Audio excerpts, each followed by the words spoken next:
Hey guys, it's Cauliflower, and today I'm doing a special video. I was recently tagged by Rebecca, who came up with this really wonderful tag, and I wanted to take part in it because last year, I don't know if you guys remember, but I did do a short video on this subject with my daughter. I will link that below. It was on the subject of bullying. And when I saw this in my email and the fact that she started this tag, I thought it was a wonderful idea and I wanted to take part in it. So it is called the Bigger Than the Bullies tag, and there's 7 questions here. So I looked at it a couple of days ago, and when I thought about doing this video, I was kind of nervous about it because it opens up some painful memories both ways, not only for me being bullied, but other people that I love growing up were bullied. And then, there's all types of bullying. It really doesn't stop when you're young. It actually can carry on throughout your adult life as well. And I just wanted to do this video and hopefully give a little bit more of a glimpse on what I'm talking about in that area. Okay, so I'm going to get started. The first question is, number 1, have you ever been bullied? And it says, if you feel comfortable with it, tell us a story. Yes, I have been bullied. I was bullied a lot in school as a child, mostly because of my skin color. I grew up in the Bronx, but not a bad part of the Bronx. I know a lot of people think that when you say you live in the Bronx, you live in like these ghetto areas. We kind of lived in between. It wasn't very poor. I don't like to use those terms, and it wasn't like the houses or anything like that. We were kind of in the middle. But I was bullied constantly. I was bullied from the 1st grade on. The first time I can remember being bullied was on the bus, and it was actually a little girl that I was friends with around my neighborhood. And the funny thing is that I didn't even know that she was friends with the other girls that were always bothering me. But I do remember this one time she joined in with them, and she was calling me honky, which was kind of weird because my girlfriend was very white. She was Spanish, but she was very white. Her skin color was white. So I really didn't understand why she was joining in. And the hurtful thing about it is that they were using a lot of just things they didn't understand, types of slang words and slurs that they didn't understand. And also, they would slap me on my legs and that kind of a thing. And it hurt me so bad that for a good year in 1st grade, I was very quiet. But unfortunately, I was the kind of quiet that meant that at any point I could explode. And I did. I did explode. And I will get into that as these questions further on. So, number 2. The question is, have you ever bullied anyone, and how did it make you feel? Be honest. I will say in my adult life, I don't think I would classify it as bullying, but I'm sure it hurt people's feelings when you are in a workplace and you kind of join in with the others when they kind of would say stuff about other people, that kind of a thing. I think that's partially bullying. I personally never went up to a person and was like, hey, you need to do this, or hey, you need to do that, as far as like the traditional bullying. I will say in my relationships, my romantic relationships throughout the years, there have been times in anger where I have been physical with some of the men I was with because of the velocity of the argument, or I would say really horrible things in anger. I would lash out at them if they were getting me to a point where I got very angry. Then I would get in a protective defensive mode, and I would get to the point where I would strike them, which I know is not the right thing to do. Unfortunately, I have a background in, I guess, somewhat of being abused in a lot of different situations. I was abused in relationships. I was hit as a child. I don't want to say why or the excuse of why one of my parents did it. I just know that, they weren't always themselves when they did it. So I was unfortunately a victim of that not excusing the fact that when you get older, you do take responsibility for your own actions. But in certain cases, I feel like my actions in those types of arguments felt like I was bullying because I was trying to get back or to make them afraid, or and to listen to myself talking about it and saying this, it makes me feel so sad, because those are not the types of things you want to teach your child or anybody else in the world that's being bullied to act like. But I can understand the frustration and why you would lash out like that. So, not making that as an excuse or a disclaimer, I'm just saying that that's my personal bout with people. I won't say that I didn't lash out, say terrible things, and that is a form of bullying, because you're only giving back what you're getting, and sometimes that's not the way to go. Not sometimes, that's not the way to go. Okay. Question 3 is, how do you cope with bullying? What is the best advice you could give someone who's been bullied? How did I cope with bullying? For a while, I didn't. I will be very honest. I didn't cope with it well. I kept quiet most of the time. I was afraid to say anything because I didn't want to get into trouble. I didn't want anyone that was bullying me to do it more. But those were the 70s, and time has changed, and we live now in a very different time, in a very different world. Some will say it's worse, some will say it's better. For me, last year when my daughter was cyberbullied, right away I felt that the easiest thing to do is to get angry, of course, and to try to charter that in a way where you're not showing your child that something's causing them pain, and it's also angering you, because you don't want anyone causing your child any type of pain at any time for any reason. What I chose to do about it is we exposed, not the person, but we exposed what had happened and how to deal with that. And we made a video about it. We talked about it. Her and I talked about it. She knows that certain words like that are not permissible, that they shouldn't be said. And she did the right thing. She blocked that person, and we made the video. We talked about it. And I think she was stronger for it, and she felt supported. My advice would be that if you yourself are being bullied, or if you know someone, especially if you know someone that's being bullied, the more support you have, the better. I'm not saying that you go around and tell everybody, hey, this person's bullying me, let's wait for them after school and beat them up. No. I think the best thing to do is expose a bully for what they are first. And I don't mean by doing something nasty or vindictive. I mean by doing something constructive.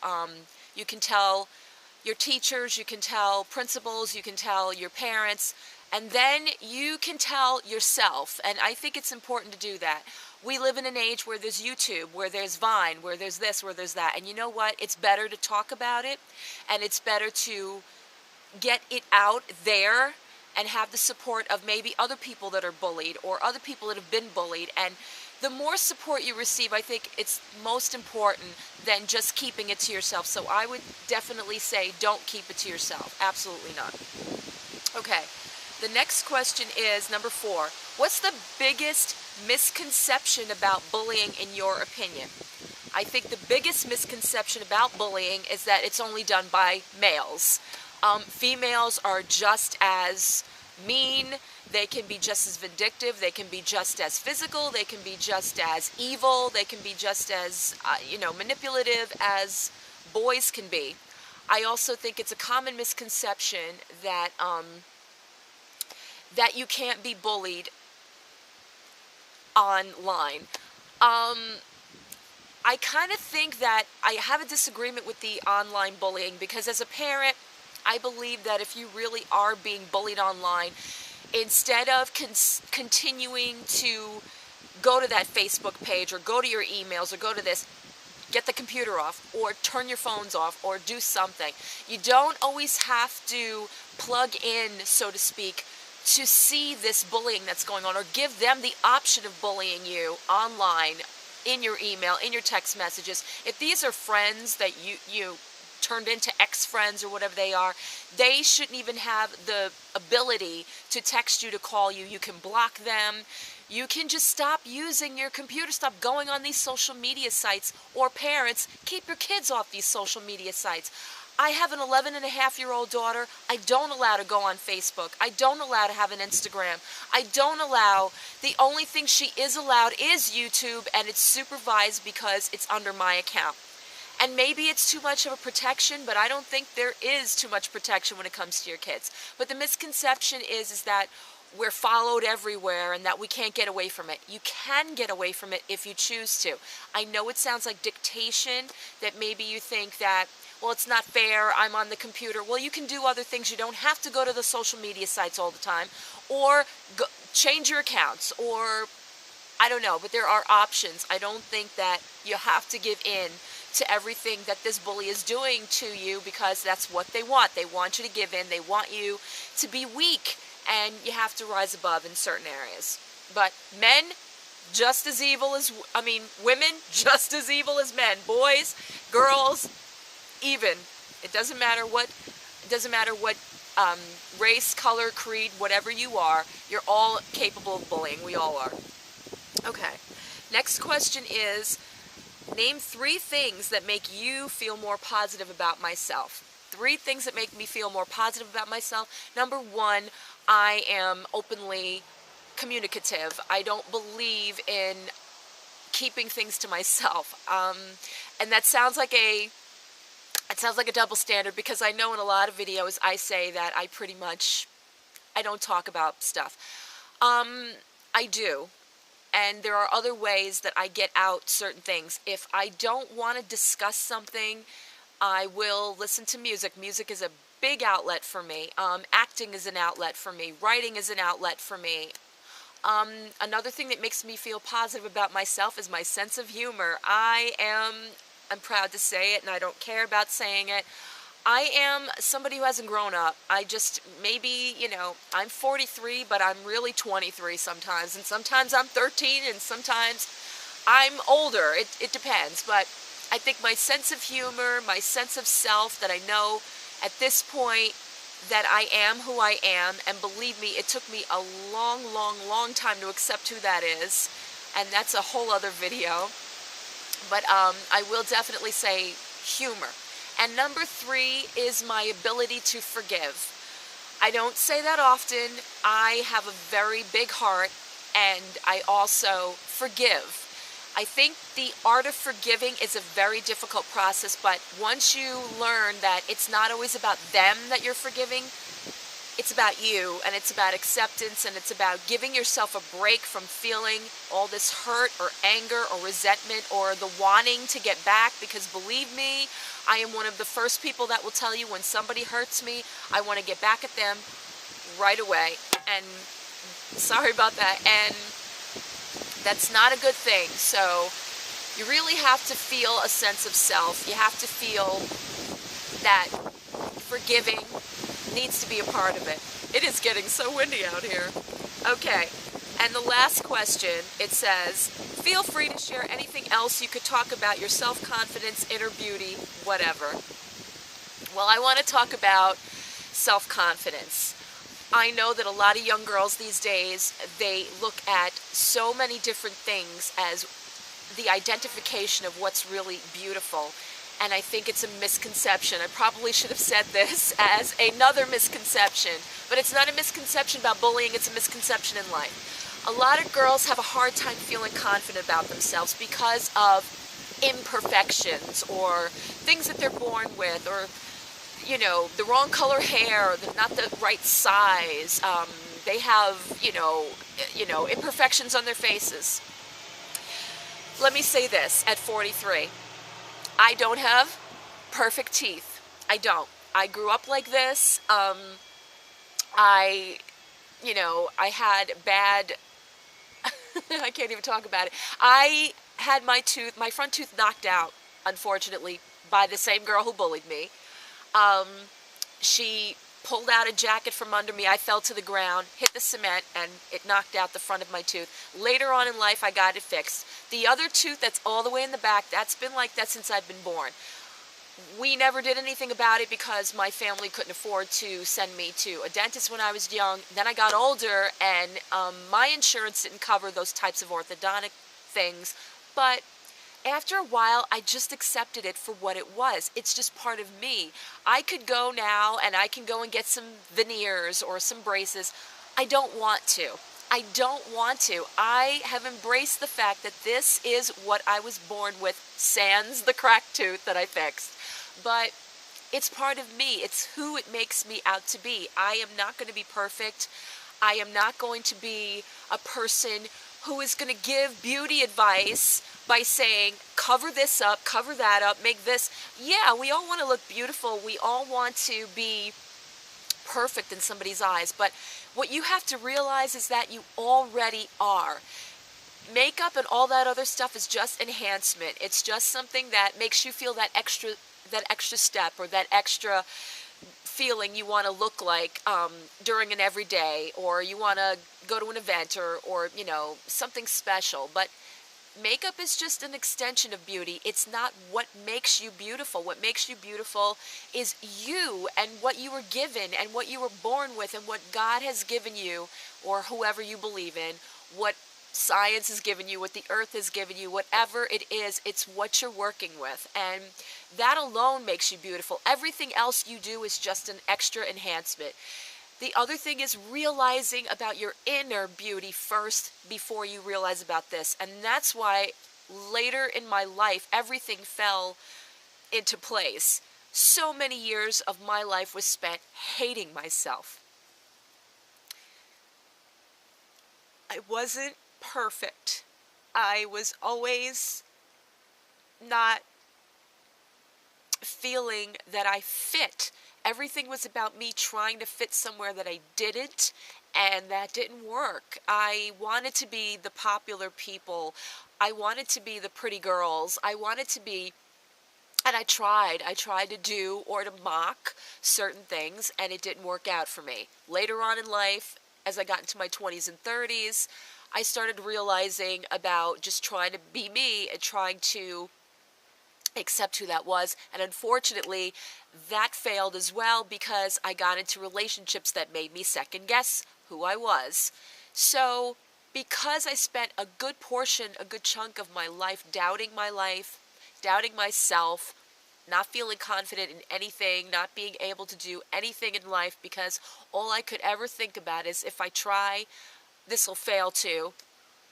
And it took me a long time to even accept a compliment on anyone's behalf. My parents, relatives, friends, acquaintances, strangers, whoever it was, if they complimented me, I pretty much gave them the hardest time they could ever have.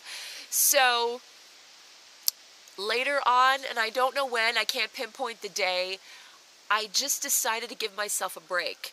That this is what was going to be.